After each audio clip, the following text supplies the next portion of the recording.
Hello. So welcome back. हम लोग एक फास्ट ट्रैक रिवीजन चला रहे थे for class 12th standard, specially for board student जिनका बोर्ड एग्जाम है। तो मैंने एक फास्ट ट्रैक रिवीजन का सीक्वेंस बनाया है, एक प्लेलिस्ट बनाया है जिसमें मैं आपके सारे टॉपिक्स को बहुत जल्दी जल्दी, ठीक है, सारे कॉन्सेप्ट को लेके मैं वीडियोस बना बना के डाल रहा हूँ ताकि आपको रिवाइज करने में इजी हो। उसी सीक्वेंस में अभी तक हम लोग ने पार्टनरशिप का जो मेन एडजस्टमेंट था, जैसे रेशियो, गुडविल और ट्रीटमेंट ऑफ रिजर्व्स, वो सब मैंने आपको बता दिया। आज का हमारा टॉपिक बहुत इंपॉर्टेंट है, रिवैल्यूएशन। मोस्टली हर क्वेश्चन में आपको देखने को मिल जाएगा, revaluation of assets and reassessment of liabilities. तो आज हम लोग इसी के ऊपर बात करेंगे। अगर आपको समझ में आ रहा है, मेरे सारे वीडियोस पसंद आ रहे हैं, तो प्लीज़ इसको फॉरवर्ड करिएगा ताकि बाकी लोगों को भी पता चले। ओके, देन चलिए इसको शुरू करते हैं। क्या है ये? इस टॉपिक का नाम है revaluation of assets and reassessment of liabilities. ठीक है, बुक में आप पढ़िएगा तो कंप्लीट नाम यही है। मैंने थोड़ा जल्दी जल्दी में नोट्स बनाया था आप लोग के लिए ताकि मैं शॉर्ट पर रख सकूं वीडियो को, इसी वजह से मुझे नोट्स बनाना पड़ा। अगर मैं यहीं पढ़ाने लगूँ आपको तो फिर काफ़ी लेंथी बन जाएगा वीडियो। चलिए हम लोग बनाते क्यों हैं। तो देखो, जब भी फॉर्म रिकॉन्स्टिट्यूट होता है, अब रिकॉन्स्टिट्यूट होने के कई रीजंस हैं। तो मेनली हमारे अकाउंट्स में जो हमारे काम का है वो तो है, या तो प्रॉफिट शेयरिंग रेशियो बदल जाए, या कोई नया पार्टनर एडमिट हो जाए, या कोई पुराना पार्टनर रिटायर हो जाए, या उसका डेथ हो जाए। इन सब वजहों से रिकॉन्स्टिट्यूशन होता है बिजनेस में। तो इस हालात में हम लोग को सारे एसेट्स और लायबिलिटी को रीवैल्यू करना पड़ता है, क्योंकि हम लोग जानते हैं कि टाइम के साथ साथ एसेट्स लायबिलिटीज का वैल्यू चेंज करता रहता है।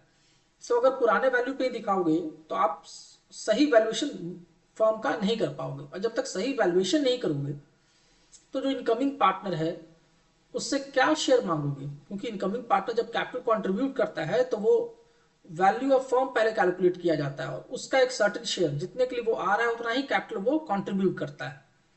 तो ये सारी बातें मैंने यहाँ पे लिख दी हैं, आप पढ़ोगे इसको समझ में आ जाएगा। ठीक है, एक तरह समझ लो मैंने बुक से आपका समरी उठा लिया ये।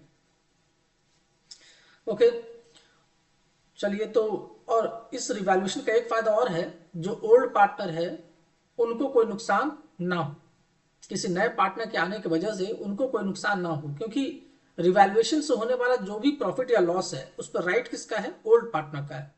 तो ये उन्हीं को मिलता है। किस रेशियो में? तो ओल्ड रेशियो में मिलता है।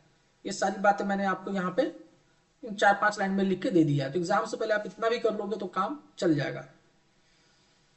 अब देखिए, इस रिवैल्यूएशन को बनाने का मेथड क्या क्या है। तो आपके एग्जाम में जो आता है, आपके सिलेबस में जो पोर्शन जो कवर्ड है, दो मेथड कवर्ड है। Revaluation of assets and liabilities को हम लोग दो तरीके से ट्रीट कर सकते हैं। पहला, अगर आप रिवाइज वैल्यू सारे एसेट्स का, लायबिलिटीज का रिवाइज वैल्यू बुक्स में दिखाना चाहते हो तो एक तरीका वो है जो मेनली बहुत कॉमनली आता है। बट एक तरीका और है, इससे भी क्वेश्चंस आते हैं कभी कभी, जहां पे साफ साफ बोलता है कि आपको रिवाइज वैल्यू पे एसेट्स और लायबिलिटी को नहीं दिखाना है, पुराने वैल्यू पे ही दिखाना है। अब ये कैसे संभव होगा? तो देखो, इस वाले मेथड में हम लोग वैल्यू नहीं चेंज करते हैं, बट उसके इफेक्ट को नलीफाई कर देते हैं। कैसे? हम लोग उसके इफेक्ट को पहले कैलकुलेट करते हैं और उसको गेनिंग और सैक्रिफाइसिंग रेशियो में डिस्ट्रीब्यूट कर देते हैं। जो गेनिंग पार्टनर है वो पे करता है सैक्रिफाइसिंग पार्टनर को। ठीक है, तो समझो कि सांप भी मर जाए और लाठी भी ना टूटे। तो कई बार क्वेश्चन इसके ऊपर भी आया है। तो ये दोनों मेथड आपको आने चाहिए। चलिए हम पहला मेथड में देखें, क्योंकि मेन क्वेश्चन इन्हीं पे ज्यादा बनता है और ये बहुत इजी टॉपिक है। अगर आपको मान लो पूरा क्वेश्चन भी कवर ना हो पर ये भी बना लोगे तो इसका भी मार्क्स आपको मिलेगा, क्योंकि स्टेप मार्किंग होता है। तो जब रिवाइज वैल्यू शो करना है, इसका सीधा सा मतलब है कि आपको वो क्या कह रहा है कि रिवैल्यूएशन अकाउंट बनाना है। चलिए, तो रिवैल्यूएशन अकाउंट का एक नाम और है, ये भी आप याद रखना, profit and loss adjustment account भी इसको कहते हैं। कई बार बोल देगा प्रिपेयर पीएल एडजस्टमेंट, आप कंफ्यूज मत करना, रिवैल्यूएशन को ही पीएल एडजस्टमेंट भी कहते हैं। इसका नेचर क्या है? तो ये नॉमिनल अकाउंट होता है। देयरफॉर अगर लॉस होगा इसमें तो हम क्या करेंगे? रिवैल्यूएशन अकाउंट को डेबिट करेंगे, और अगर गेन होगा प्रॉफिट होगा तो रिवैल्यूएशन अकाउंट को क्रेडिट करेंगे, क्योंकि नॉमिनल का नेचर यही होता है। अब एंट्रीज कैसे होते हैं इसमें, ये भी आप देख लीजिए, क्योंकि कई बार एंट्रीज भी पूछे जाते हैं। तो देखिए, आपका जो एसेट्स है अगर उसका वैल्यू डिक्रीज कर गया तो आपके लिए प्रॉफिट है या लॉस? ऑब्वियसली लॉस है। तो हम लोग ने देखा था जब भी लॉस होगा तो रिवैल्यूएशन अकाउंट क्या करोगे? डेबिट करोगे। अगर एसेट्स आपका इंक्रीज कर गया तो क्या हुआ? आपके लिए प्रॉफिट है। तो प्रॉफिट के केस में रिवैल्यूएशन अकाउंट क्या होगा? क्रेडिट हो जाएगा, और डेबिट क्या होगा? एसेट्स। ठीक है। नेक्स्ट, अगर आपका लाइबिलिटी जो है वो इंक्रीज कर जाए, लाइबिलिटी इंक्रीज करता है तो ये नुकसान है आपके लिए, लॉस है, तो रिवैल्यूएशन अकाउंट हो जाएगा डेबिट और लाइबिलिटी हो जाएगा क्रेडिट। अगर लाइबिलिटी डिक्रीज करता है तो लाइबिलिटीज को कर दोगे डेबिट और रिवैल्यूएशन को कर दोगे क्रेडिट। इसके अलावा दो एंट्री और बन सकता है, unrecorded assets and unrecorded liabilities के लिए। तो अनरिकॉर्डेड एसेट मेरे लिए क्या है? एक तरह से प्रॉफिट है, इनकम है। तो जब भी अनरिकॉर्डेड एसेट होगा तो सेम एंट्री करोगे जो प्रॉफिट वाला किया था आपने, मतलब unrecorded assets account debit to revaluation, the revaluation को क्रेडिट कर दो, क्योंकि अनरिकॉर्डेड एसेट्स क्या आपके लिए गेन है, अनरिकॉर्डेड लाइबिलिटी आपके लिए क्या है? लॉस है। तो जब भी अनरिकॉर्डेड लाइबिलिटी का आएगा क्वेश्चन एडजस्टमेंट, तो आप क्या करोगे उस केस में? रिवैल्यूएशन अकाउंट को डेबिट कर दोगे और अनरिकॉर्डेड लाइबिलिटी को क्रेडिट कर दोगे। ठीक है, चलिए, तो ये तो जर्नल एंट्री की बात थी। अब इन सबको करने के बाद जो आउटकम आएगा, जो रिजल्ट आएगा, या तो रिवैल्यूएशन से प्रॉफिट होगा या फिर रिवैल्यूएशन से लॉस होगा। तो उसको क्या करेंगे? उसके लिए क्या एंट्री पास करेंगे? तो देखो, उस प्रॉफिट लॉस पर राइट किसका होता है? पार्टनर्स का होता है, ओल्ड पार्टनर्स का होता है, अपने ओल्ड रेशियो में। यहां देखो मैंने लिख दिया है, रिवैल्यूएशन अकाउंट या period adjustment account is prepared and if credit side of this account is in excess, अगर क्रेडिट साइड ज्यादा हो जाता है तो it reveals profit, and if debit side is in excess then it reveals a loss. तो अगर profit होगा या लॉस होगा, डिवाइड किस में करोगे? तो divided between old partners in their old profit sharing ratio. और इसके लिए एंट्री क्या पास करेंगे हम लोग? तो ये एंट्री पास करेंगे। ठीक है, अगर प्रॉफिट होता है तो कैपिटल अकाउंट क्रेडिट हो जाएगा, कैपिटल अकाउंट बढ़ जाता है उससे, तो revaluation account debit to old partners capital account. अगर लॉस होता है तो कैपिटल अकाउंट्स में डिडक्ट हो जाता है, तो कैपिटल अकाउंट डिक्रीज हो जाएगा। तो लॉस के केस में क्या एंट्री होगा? Old partners capital account debit to revaluation account. और ये रहा रिवैल्यूएशन अकाउंट का परफॉर्मा, देख लीजिए आप।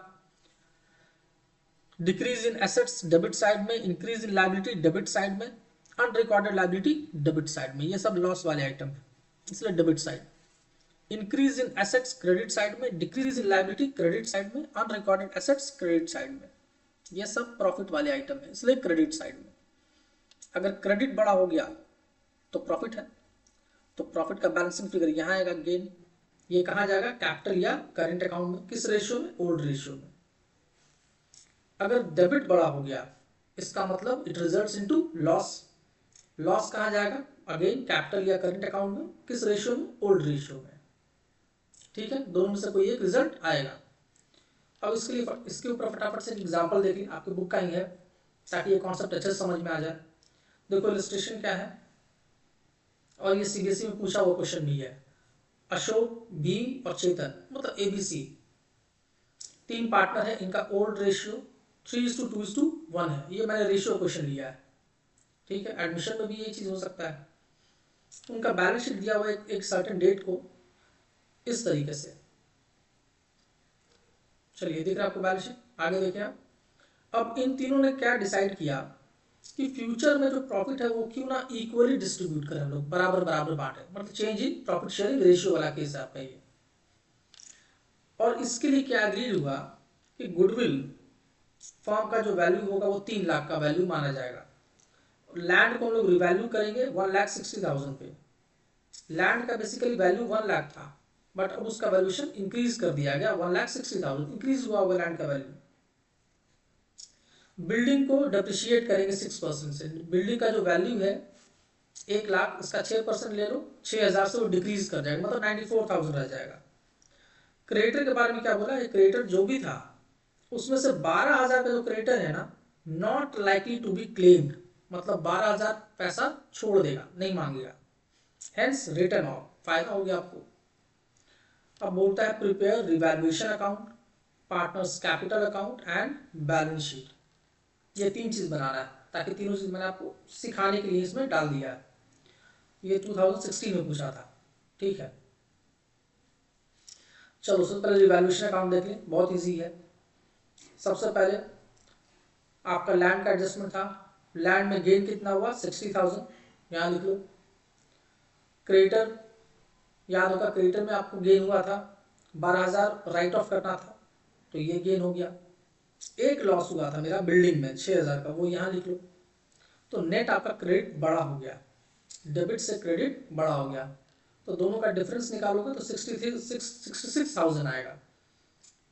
अब ये जो प्रॉफिट आया रिवैल्यूएशन से, क्रेडिट बढ़ा है तो प्रॉफिट आया, ये बटेगा ओल्ड पार्टनर के बीच में, किस रेशियो में, ओल्ड रेशियो में, 3:2:1।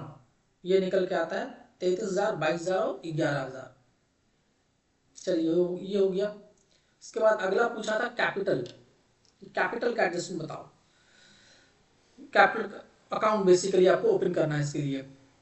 तो चलिए सबसे पहले तो ओपनिंग बैलेंस दोनों तीनों का डाल दें। तो ओपनिंग बैलेंस कहाँ मिलेगा आपको, बैलेंस शीट में मिलेगा। 2 लाख, 1 लाख और 50,000, तीनों कैपिटल यहाँ पोस्ट कर दीजिए। 2 लाख, 1 लाख और 50,000। अब एक एक करके सारे रिजर्व्स प्रॉफिट को यहाँ पे ट्रांसफर करेंगे हम लोग। तो पहले क्रेडिट साइड का काम कर लें, क्रेडिट साइड वाला काम पहले कर लेते हैं। जनरल रिजर्व था हमारे पास एक, देखिए यहाँ पे बैलेंस शीट में। अगर कोई और फ्री रिजर्व रहेगा उसको भी हम लोग क्या करेंगे, ट्रांसफर करेंगे। किस रेशियो में करेंगे, ओल्ड रेशियो में करेंगे। कुछ ना बोला जाए तो आप इसको सीधा सीधा ट्रांसफर कर दोगे कैपिटल अकाउंट में। यहाँ कुछ नहीं बोला रिजर्व के बारे में, तो मान के चलेंगे उसको कैपिटल अकाउंट में ट्रांसफर कर देना है। तो ट्रांसफर किए ओल्ड रेशियो में 30,000, 20,000 एंड 10,000, 3:2:1 के रेशियो में, जो आपका ओल्ड रेशियो था, ठीक है। नेक्स्ट रिवैल्यूएशन से जो प्रॉफिट आया वो यहाँ पे से सीधा यहाँ पुट कर दो, 33,000, 22,000 एंड 11,000, ये भी हो गया। अब आइए एक एडजस्टमेंट और था गुडविल का। गुडविल के बारे में कुछ नहीं बोला है। तो हम लोग जानते हैं जब भी रिकॉन्स्टिट्यूशन होता है, एडमिशन हो या शेयर का चेंज हो, तो कोई ना कोई पार्टनर गेन करेगा और कोई ना कोई पार्टनर सैक्रिफाइस करेगा।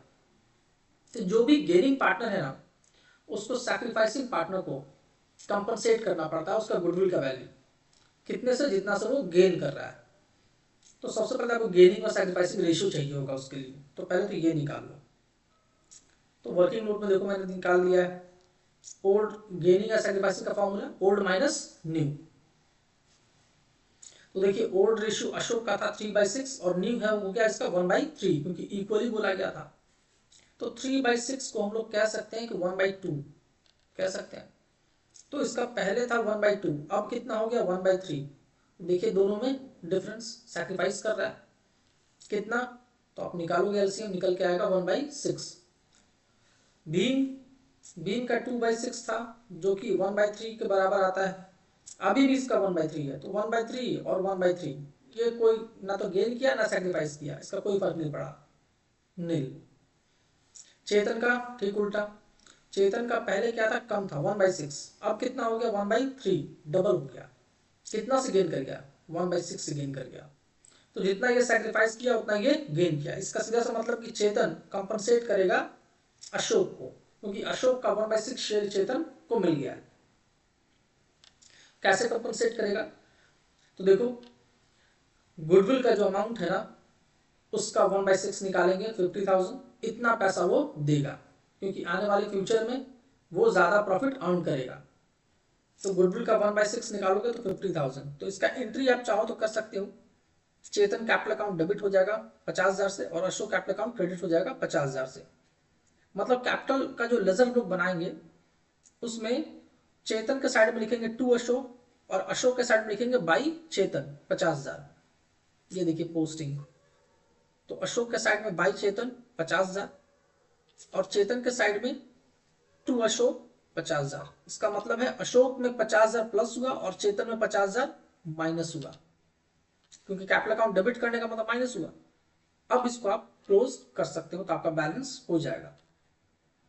तो चलिए, चेतन का टोटल 71,000, उसमें से 50,000 माइनस कर दो तो बैलेंसिंग फिगर निकल के आया 21,000। बीम का टोटल 142,000, यहाँ पे भी इसके अंदर कोई चेंजेस था ही नहीं, तो इसका सीधा 142,000 वही बैलेंसिंग फिगर निकल के आ जाएगा। अशोक का टोटल 3,13,000, यहाँ भी कुछ नहीं था डेबिट में, तो 3,13,000 इसका बैलेंसिंग फिगर निकल के आ जाएगा। और यही अमाउंट आप उठा के यहाँ पे कैपिटल अकाउंट में, बैलेंस शीट में पोस्ट कर दोगे। और जो जो एसेट में चेंजेस आया है उसको नए वैल्यू पे दिखाओगे, रिवैल्यूड फिगर पे, क्योंकि यही इस मेथड में होता है। तो लैंड अपने नए वैल्यू पे आ जाएगा, 1,00,000 की जगह पे 1,60,000 पे। बिल्डिंग 1,00,000 की जगह पे 6,000 कम 94,000 पे आ जाएगा। प्लांट में कोई चेंजेस नहीं था तो पुराने वैल्यू पे रहेगा 2,00,000 पे। स्टॉक में कोई चेंजेस नहीं, पुराने वैल्यू पे रहेगा। डेटर भी पुराने वैल्यू पे, बैंक भी पुराने वैल्यू पे। क्रेडिटर में चेंजेस था 12,000 का, डिक्रीज हो गया था तो 88,000 रह जाएगा 1,00,000 की जगह। बिल्स पेबल 40,000 रह जाएगा। और कैपिटल तो हम लोग निकाल ही चुके हैं, इसका टोटल यहाँ पे लिख देना, आपका बैलेंस शीट मैच कर जाएगा। बस इतना ऐसा ही काम होता है इसमें। ठीक है, आपका ये प्रॉब्लम सॉल्व हो गया। आप इसी क्वेश्चन को चाहो तो सेकंड मेथड से बना सकते हो, मैंने बता दिया था, कुछ नहीं करना है। सेकंड मेथड में ये जो बैलेंस शीट है एज इट इज चला आता है। ठीक है, ये सब फिगर कुछ नहीं चेंज होगा, जो पुराना है वही चलाएगा, बस चेंज होता है कैपिटल अकाउंट। उसमें आपको सैक्रिफाइसिंग गेनिंग रेशियो निकाल के जो पार्टनर सैक्रिफाइस करता है, ठीक है, वो रिसीव करता है, और जो पार्टनर गेन करता है वो पे करता है। इतना ही करना होगा, तो बस कैपिटल चेंज होगा और बाकी सब सेम रह जाता है उसमें। बाकी सब को हम लोग चेंज नहीं करते। वहां पे डिफरेंस, अच्छा थोड़ा सा मैं आपको दिखा दूं। वहां पे आप क्या करोगे, सिंपली वर्किंग बना लोगे इंक्रीज डिक्रीज का, और नेट इफेक्ट निकाल लोगे। जैसे यहाँ पे 1,26,000 था, ठीक है, 1,26,000 था। और इसमें गुडविल का भी आप चेंज ले लो, गुडविल 50,000। इस इफेक्ट को एडजस्ट कर दोगे गेनिंग सैक्रिफाइसिंग रेशियो निकाल के, ये जो हम लोगों ने पहले निकाला था, और उसको बना के आप बैलेंस शीट कंप्लीट कर लोगे। इतना ही काम करना होता है इसमें, और कुछ नहीं। तो आई होप आपको समझ में आ गया होगा। रिवैल्यूएशन अकाउंट इतना ही सिंपल है। अब हम लोग नेक्स्ट जो टॉपिक लेकर आएंगे वो लेकर आएंगे कैपिटल एडजस्टमेंट के ऊपर। वही आपका लास्ट एडजस्टमेंट रह जाएगा। उसमें 1-2 मेथड होता है, वो हम लोग डिस्कस करेंगे, उसके बाद आपका ये कंप्लीट हो जाएगा। ठीक है, सो आई होप आपको समझ में आ रहा है। समझ में आ रहा है तो आप प्लीज इसको कमेंट जरूर करिए, बताइए कैसा लग रहा है, ताकि मुझे पता चले। एक फीडबैक मिलता है तो थोड़ा सा मोटिवेशन मिलता है, ताकि नेक्स्ट वीडियो आदमी बना सके। ठीक है, और अपने दोस्तों के साथ शेयर भी करिए इसको, ताकि वो लोग भी देखें। Okay then, so thank you.